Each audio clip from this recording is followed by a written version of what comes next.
নমস্কার শ্রোতা বন্ধুরা, আজ আপনাদের জন্য কথা সাহিত্যিক শরৎচন্দ্র চট্টোপাধ্যায়ের রচিত কাহিনী বিন্দুর ছেলে তৃতীয় পর্ব। বিন্দুর ছেলে কাহিনীর দ্বিতীয় পর্বের লিংক ডেসক্রিপশন বক্সে দেওয়া রইল। না শুনে থাকলে অবশ্যই লিংকটিতে গিয়ে শুনে নিতে পারেন। গল্পে যাওয়ার আগে একটি নিবেদন, যদি আপনার কিংবা আপনার পরিচিত মানুষের জীবনে ঘটে গিয়ে থাকা কোনো ভৌতিক, অলৌকিক, রোমাঞ্চকর, অদ্ভুত ও খারাপ অভিজ্ঞতার ঘটনা থেকে থাকে, তবে সেটি আপনি আমাদের চ্যানেলে ইমেল করে পাঠাতে পারেন। ইমেল অ্যাড্রেসটি আপনি ভিডিও ডেসক্রিপশন বক্সে পেয়ে যাবেন, অথবা আমার চ্যানেলের অ্যাবাউট সেকশনে আপনি পেতে পারেন। ঘটনা পাঠানোর আগে যদি সেই ঘটনা আগে কোনো চ্যানেলে প্রকাশিত হয়ে থাকে, তবে এমন কোনো ঘটনা পাঠাবেন না। ভিডিওটি যদি ভালো লেগে থাকে তবে অবশ্যই সাবস্ক্রাইব করে পাশে থাকবেন।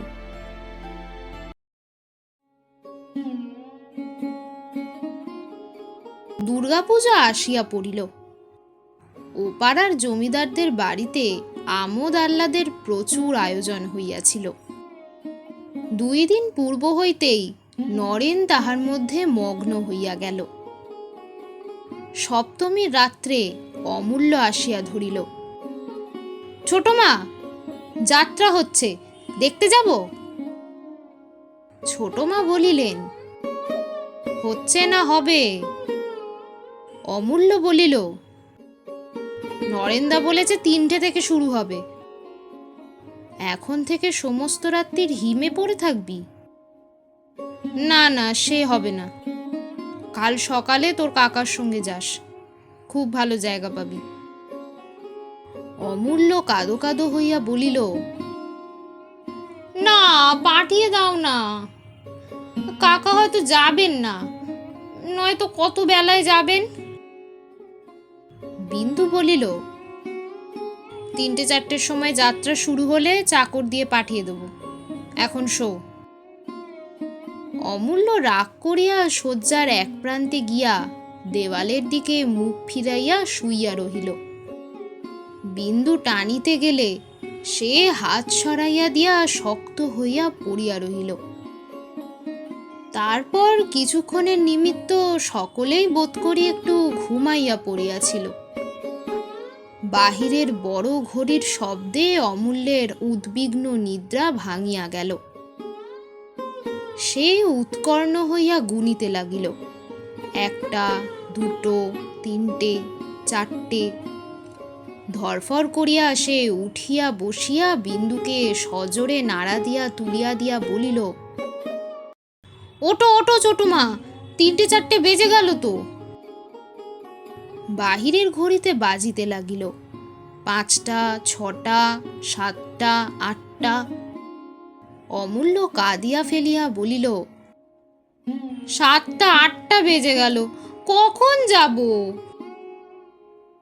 বাহিরের ঘড়িতে তখনও বাজিতে লাগিল 9টা, 10টা, 11টা, 12টা বাজিয়া থামিল। অমূল্য নিজের ভুল বুঝিতে পারিয়া অপ্রতিভ হইয়া চুপ করিয়া শুইল। ঘরের ওধারের খাটের উপর মাধব শয়ন করিতেন। চেঁচামেচিতে তাহারও ঘুম ভাঙিয়া গিয়াছিল। উচ্চহাস্য করিয়া তিনি বলিলেন, অমূল্য, কি হলো রে? অমূল্য লজ্জায় সাড়া দিল না। বিন্দু হাসিয়া বলিল, ও যা করে আমাকে তুলেছে, ঘর ধরে আগুন ধরে গেলেও মানুষ অমন করে তোলে না।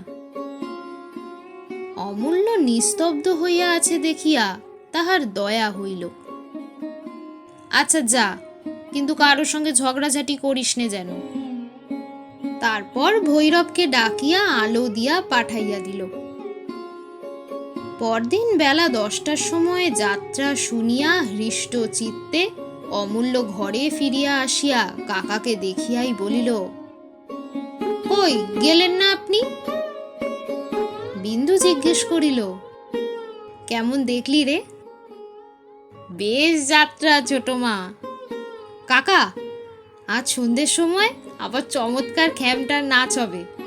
কলকাতা থেকে দুজন এসেছে, নরেন্দা তাদের দেখেছে, ঠিক ছোটমার মতো, খুব ভালো দেখতে। তারা নাচবে, বাবাকেও বলেছি। বেশ করেছ বলিয়া মাধব হো হো করিয়া হাসিয়া উঠিলেন। রাগে বিন্দুর সমস্ত মুখ আরক্ত হইয়া উঠিল। তোমার গুণধর ভাগ্নের কথা একবার শোনো। অমূল্যকে কহিল, তুই একবার ওর ওখানে যাবি না। হারামজাদা, বজ্জাত, কে বললে আমার মতো? নরেন। অমূল্য ভয়ে ভয়ে বলিল, হ্যাঁ, সে ডেকেছে যে। কই নরেন?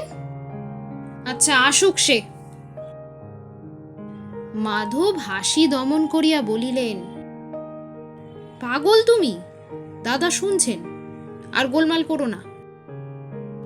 কাজেই বিন্দু কথাটা নিজের মধ্যে পরিপাক করিয়া রাগে পুড়িতে লাগিল। সন্ধ্যার প্রাক্কালে অমূল্য আসিয়া অন্নপূর্ণাকে ধরিয়া বসিল। দিদি, পূজা বাড়িতে নাচ দেখতে যাব, দেখে এক্ষুনি ফিরে আসব। অন্নপূর্ণা কাজে ব্যস্ত ছিলেন, বলিলেন, তোর মাকে জিজ্ঞেস করগে। অমূল্য জিদ করিতে লাগিল, না দিদি, এক্ষুনি ফিরে আসব, তুমি বলো, আমি যাই। অন্নপূর্ণা বলিলেন, না রে না, সে রাগী মানুষ, তুই তাকে বলগে যা। অমূল্য কাঁদিতে লাগিল, কাপড় ধরিয়া টানাটানি করিতে লাগিল। তুমি ছোট মাকে বলো না, আমি নরেন্দার সঙ্গে যাই, এক্ষুনি ফিরে আসব। অন্নপূর্ণা বলিলেন, নরেনের সঙ্গে যদি যাস তো। অমূল্য কথাটা শেষ করিবারও সময় দিল না, এক দৌড়ে বাহির হইয়া গেল। ঘণ্টাখানেক পরে অন্নপূর্ণার কানে গেল বিন্দু খোঁজ করিতেছে। তিনি চুপ করিয়া রহিলেন। খোঁজাখুঁজিও ক্রমেই বাড়িতে লাগিল। তখন তিনি বাহিরে আসিয়া বলিলেন, কি একটা নাচ হবে, তাই নরেনের সঙ্গে দেখতে গেছে। ও এখনই ফিরে আসবে, তোর কোনো ভয় নেই। বিন্দু কাছে আসিয়া জিজ্ঞেস করিল, কে যেতে বলেছে? তুমি? অমূল্য যে সম্মতি না লইয়াই গিয়াছে, এ কথা অন্নপূর্ণা ভয় স্বীকার করিতে পারিলেন না। ও এখনই চলে আসবে। বিন্দু মুখ অন্ধকার করিয়া চলিয়া গেল। খানিক পরে অমূল্য বাড়ি ঢুকিয়া যেই শুনিল ছোটমা ডাকিতেছে, সে গিয়া তাহার পিতার শয্যার একধারে শুইয়া পড়িল। প্রদীপের আলোকে বসিয়া চোখে চশমা আটিয়া যাদব ভাগবত পড়িতেছিলেন। মুখ তুলিয়া বলিলেন, কি রে অমূল্য? অমূল্য সাড়া দিল না। কদম আসিয়া বলিল, ছোটমা ডাকছেন, এসো। অমূল্য তাহার পিতার কাছে সরিয়া আসিয়া বলিল, ও বাবা, তুমি দিয়ে আসবে, চলো না। যাদব বিস্মিত হইয়া বলিলেন, আমি দিয়ে আসব? কি হয়েছে রে কদম? কদম বুঝাইয়া বলিল। যাদব বুঝিলেন এই লইয়া একটা কলহ অবশ্যম্ভাবী। একজন নিষেধ করিয়াছে ও একজন হুকুম দিয়াছে। তাই অমূল্যকে সঙ্গে করিয়া ছোট বধূর ঘরের বাহিরে দাঁড়াইয়া ডাকিয়া বলিলেন, এইবারটি মাপ করো মা, ও বলেছে আর করবে না। সেই রাত্রে দুই যায় আহারে বসিলে বিন্দু বলিল, আমি তোমার উপর রাগ করছি না দিদি, কিন্তু এখানে আমার আর থাকা চলবে না। অমূল্য তাহলে একেবারেই বিগড়ে যাবে।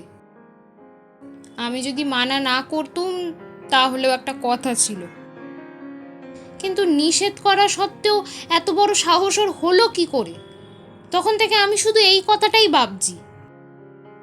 তার উপর বজ্জাতি বুদ্ধি দেখো, আমার কাছে যায়নি, এসেছে তোমার কাছে। আর বাড়ি ফিরে যেই শুনেছে আমি ডাকছি, অমনি গিয়ে বরটা ওকে সঙ্গে করে এনেছে। না দিদি, এতদিন এসব ছিল না।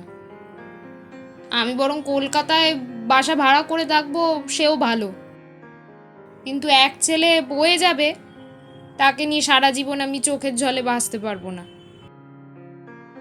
অন্নপূর্ণা উদ্বিগ্ন হইয়া বলিলেন, তোরা সবাই চলে গেলে আমি বা কি করে একলা থাকি বল দিকিনি।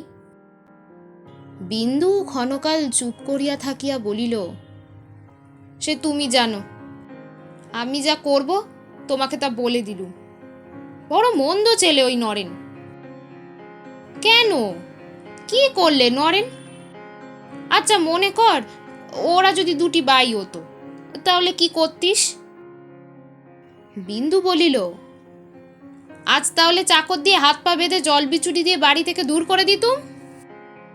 তাছাড়া যদি নিয়ে কাজ হয় না দিদি, ওদের তুমি ছাড়ো।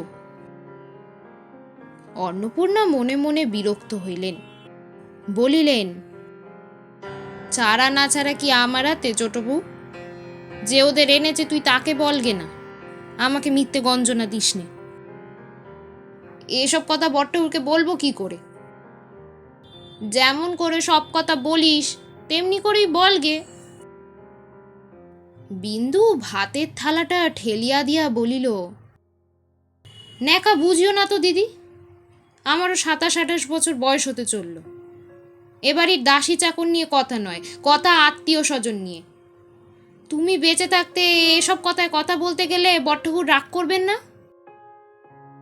অন্নপূর্ণা বলিলেন, রাগ তো নিশ্চয়ই করবেন, কিন্তু আমি বললে আমার আর মুখ দেখবেন না। আজ আর ওই আমরা পর, ওরা ভাই বোন, সেটা দেখিস না কেন?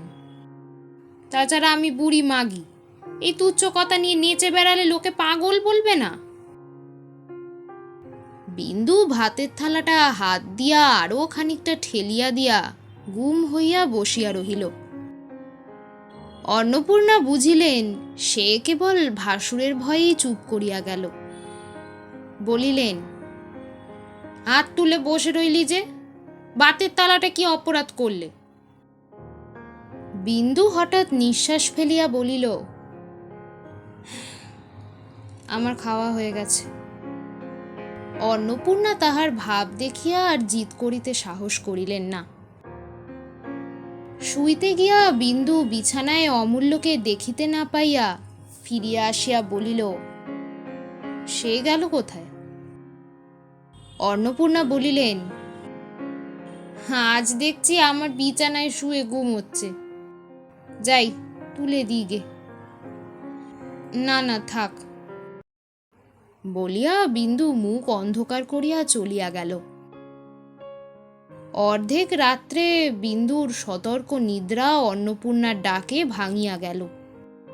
কি হয়েছে দিদি? অন্নপূর্ণা বাহির হইতে বলিলেন, দোর কুলে তো চেলে নে, এত বজ্জাতি আমার বাবা এলেও সইতে পারবে না। বিন্দু দোর খুলিয়া দিতেই তিনি অমূল্যকে সঙ্গে করিয়া ঘরে ঢুকিয়াই বলিলেন,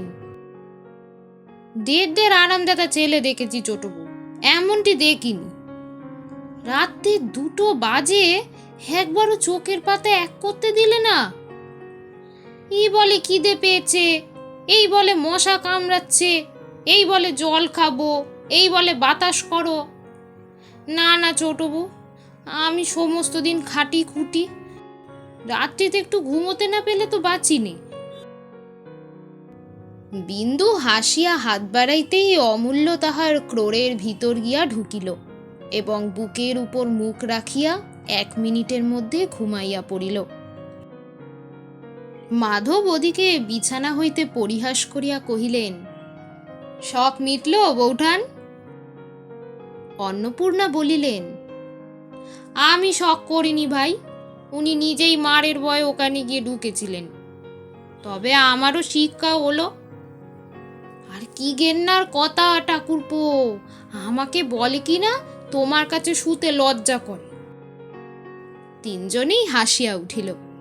অন্নপূর্ণা বলিলেন, না না, যাই, একটু ঘুমোইকে, বলিয়া চলিয়া গেলেন। দিন 10 পরে বিন্দুর বাপ মা তীর্থযাত্রার সংকল্প করিয়া মেয়েকে একবার দেখিবার জন্য পালকি পাঠাইয়া দিয়াছিলেন। বিন্দু বড়জায়ের অনুমতি লইয়া 2-3 দিনের জন্য অমূল্যকে লুকাইয়া বাপের বাড়ি যাইবার জন্য উদ্যোগ করিতেছিল। এমন সময় বই বগলে করিয়া স্কুলের জন্য প্রস্তুত হইয়া অমূল্য আসিয়া উপস্থিত হইল। অনতিপূর্বে সে বাহিরে পথের ধারে একটা পালকি দেখিয়া আসিয়াছিল। এখন হঠাৎ পায়ের দিকে নজর পড়িতেই সে থমকিয়া দাঁড়াইয়া পড়িয়া বলিল, পায়ে আলতা পড়েছ কেন ছোট মা? অন্নপূর্ণা উপস্থিত ছিলেন। তিনি হাসিয়া ফেলিলেন। বিন্দু বলিল, আজ পড়তে হয়। অমূল্য বারবার আপাদমস্তক নিরীক্ষণ করিয়া বলিল, গায়ে এত গয়না কেন?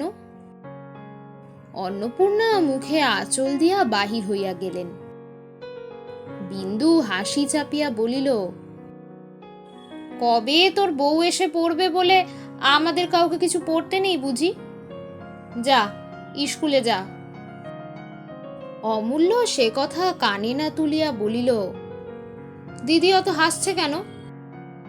আমি তো আর স্কুলে যাব না। তুমি কোথায় যাবে? বিন্দু বলিল, তাই যদি যাই তোর হুকুম নিতে হবে নাকি? আমিও যাব, বলিয়া সে বই লইয়া বাহিরে চলিয়া গেল। অন্নপূর্ণা ঘরে ঢুকিয়া বলিলেন, ও যে অত সহজে স্কুলে যাবে আমি মনে করিনি। কিন্তু কি শেয়ানা দেখেছিস, বলে আলতা পড়েছ কেন, গায়ে অত গয়না কেন? কিন্তু আমি বলি নিয়ে যা, নইলে ফিরে এসে তোকে দেখতে না পেলে বাড়ি আঙ্গামা করবে। বিন্দু বলিল, তুমি কি মনে করেছো দিদি সেই স্কুলে গেছে? কখনো না। কোথায় লুকিয়ে বসে আছে দেখো গে, ঠিক সময় হাজির হবে। ঠিক তাহাই হইল। সে লুকাইয়াছিল। বিন্দু অন্নপূর্ণার পায়ের ধুলা লইয়া পালকিতে উঠিবার সময় কোথা হইতে বাহির হইয়া তাহার আঁচল ধরিয়া দাঁড়াইল। দুই যাই হাসিয়া উঠিলেন। অন্নপূর্ণা বলিলেন, যাবার সময় আর মারধর করিস নে, নিয়ে যা। বিন্দু বলিল, তা যেন গেলুম দিদি, কিন্তু কোথাও যে আমার 1 পাও নড়বার জো নাই। এ তো বড় বিপদের কথা। অন্নপূর্ণা বলিলেন, যেমন করেছিস তেমনি তো হবেই। আচ্ছা অমূল্য, তুই থাক না 2 দিন আমার কাছে। অমূল্য মাথা নাড়িয়া বলিল, না না, তোমার কাছে থাকতে পারবো না, বলিয়া আগেই সে পালকিতে গিয়া বসিল। বিন্দু বাপের বাড়ি হইতে ফিরিয়া আসিবার দিন 10 পরে একদিন মধ্যাহ্নে অন্নপূর্ণা তাহার ঘরে ঢুকিতে ঢুকিতে বলিলেন, ছোট বউ। ছোট বউ একরাশ ময়লা কাপড় জামার সুমুখে স্তব্ধ হইয়া বসিয়াছিল। অন্নপূর্ণা বলিলেন, ধোপা এসেছে? ছোট বউ কথা কহিল না। অন্নপূর্ণা এইবার তাহার মুখের ভাব লক্ষ্য করিয়া ভয় পাইলেন।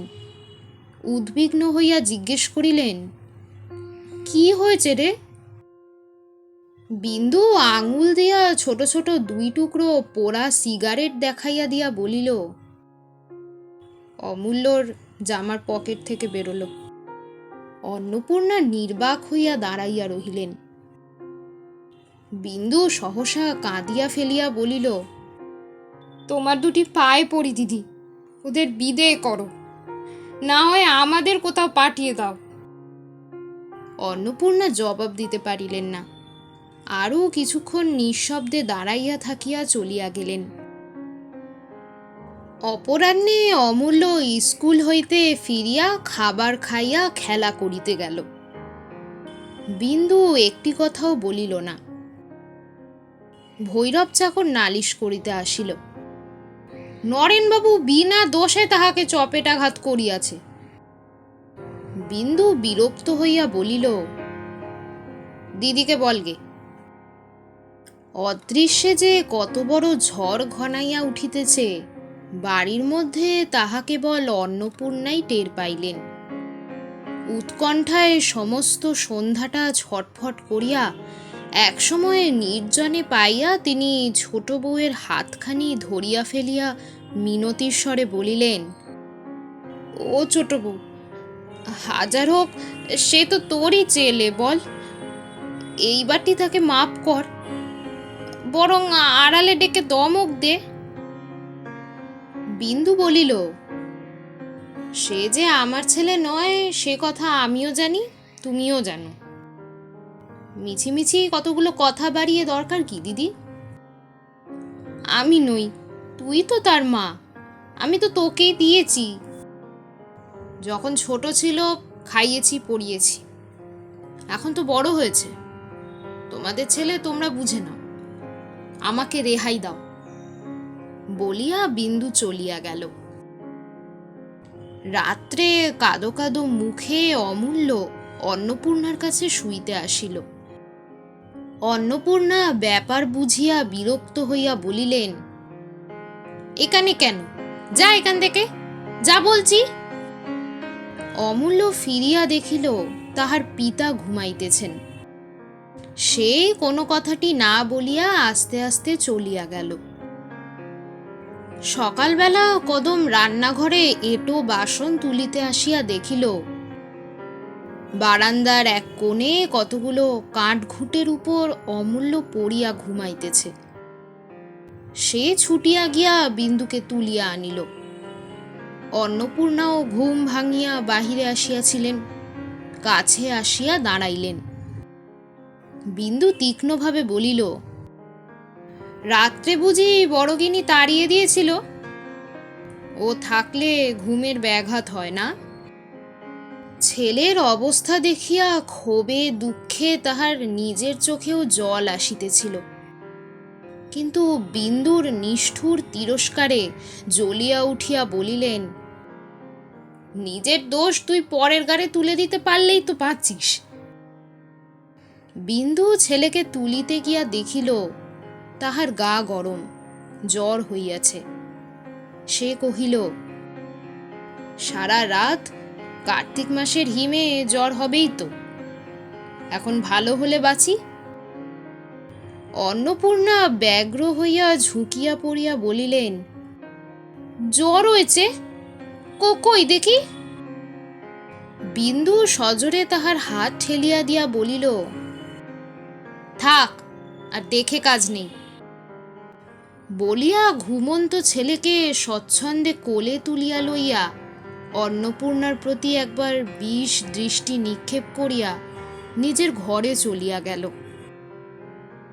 ৫-৬ দিনেই অমূল্য আরোগ্য হইয়া উঠিল বটে, কিন্তু বড় জায়ের অপরাধটা বিন্দু মার্জনা করিল না। সেই দিন হইতে সে ভালো করিয়া কথা পর্যন্ত বলিত না। অন্নপূর্ণা মনে মনে সমস্তই বুঝিলেন, অথচ তিনিও মৌন হইয়া রহিলেন। সকলের সম্মুখে সমস্ত অপরাধ বিন্দু যে তাহারই উপর তুলিয়া দিয়াছে, এ অন্যায় তিনিও ভুলিতে পারিলেন না। এইটি একদিন কি একটা কথার পর তিনি এলোকেশীর কাছে বলিয়া ফেলিলেন, ওর জ্বর তো ছোট বউয়ের জন্যই, ও যে মরেনি এই ওর ভাগ্যি। কথাটা এলোকেশী বিন্দুর গোচর করিতে লেশমাত্র বিলম্ব করিলেন না। বিন্দু মন দিয়া শুনিল, কিন্তু কথা কহিল না। সে যে শুনিয়াছে তাহাও এলোকেশী ভিন্ন আর কেহ জানিল না। বিন্দু বড় জায়ের সহিত একেবারেই কথাবার্তা বন্ধ করিয়া দিল।